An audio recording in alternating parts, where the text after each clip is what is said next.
Good morning mga kaigib. Nagtawag sa nga pala si Commander. Na-turlock daw yung ating tricycle na ginagamit pag-iigib.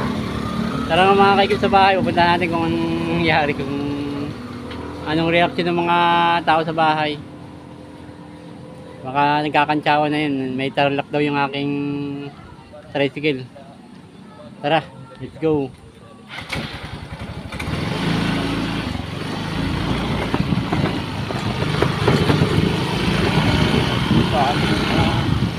Ayun mga kaigib.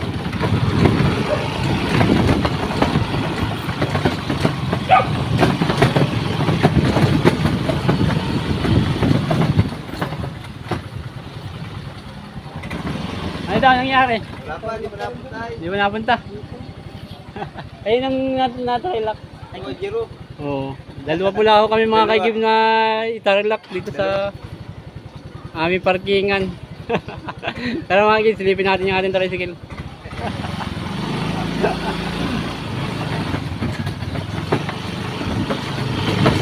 Ano nangyari daw? Ay, sama tayo ng office. Nakatay lang tayo ng officer namin. Oo, sige. Ililipat ko. Kailangan makausap ng officer. Tatanggalin sana eh. Kailangan mo yung makausap. Ito pala si Kuya Jero, yung isang tricycle na airlock. Oh. Ay, yung aking... Ayun, mga kaigib ng ating tricycle, oh. Airlock na. Yan, ay. Wala tayong gagamitin na yung pag-iigib, oh. Oh, ito, nakalagay pala, oh. Naka-airlock po kayo. Gumaka traffic management office, oh. Second floor building. Ayun mga kaigib, ang ating tricycle na itarlock. Wala tayong gagamitin pag-iigib mamaya. Kawawa naman yung ating tricycle. Oh, ito yung kay Kuya Jero.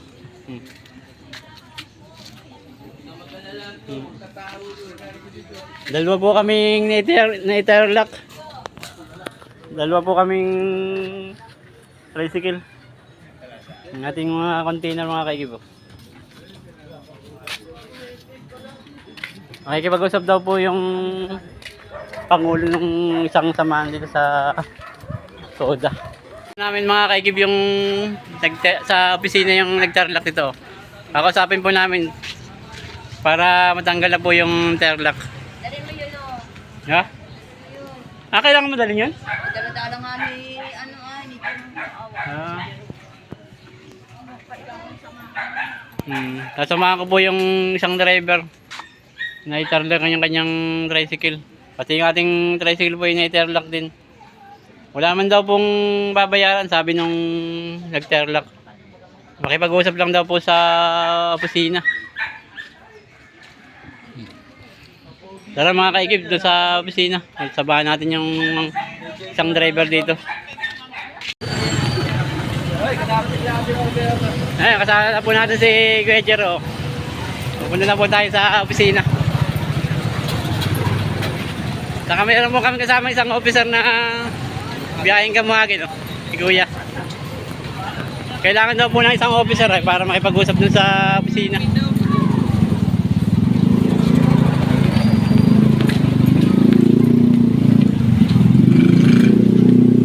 First time po naming matarlock.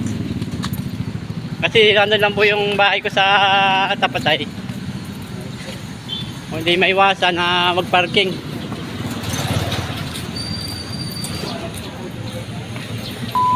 Okay na po mga kaigib, nakausap namin yung enforcer na nag-tarlock ng ating tricycle. Tatanggalin lang daw po niya. Saka nagkaroon kami ng kaunting picture. Napayuhan kami ng kauntian. Bawal pala mag-parking dun sa circumferential road, yung way na yung papunta sa may tabing railing. Tara mga kaigib, hintayin na lang natin dun yung magtatanggal yung tarlock. Wala nang problema, wala tayong binayaran. Warning lang po yung nangyari. Na-warningan lang po tayo. Yung makakabiyahe na po si Kuya Jero. Unang biyahe niya ay, pangalawang biyahe pa lang pala niya yun, natarlak pa.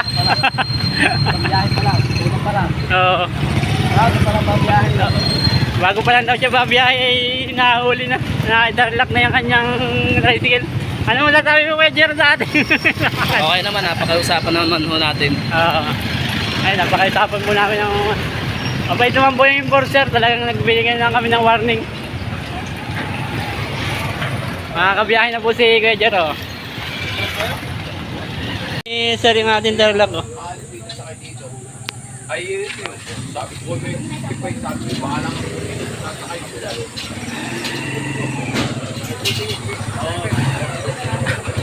Sir, thank you po.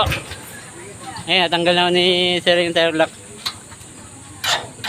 Ayan, makakabiyahe na po si Kuya Jer. At taasin na rin po natin yung ating tricycle dito. Ililipat natin sa bagong buhay. Ayan. Okay na. Binigyan lang kami ng warning. Tara mga kaiki, babiyahe muna tayo ng isang biyahe. Nung tayo... Biyahe, walang pangarap buhay. Oo. Pero bawal talaga dito sa parking area ito mag-parking. Ay, dito. Ay, dyan. Dito pwede dun sa... Pero ako tanong. Oo, yung way ni ano yun? Dito. Oo. Dito, dito. Hmm.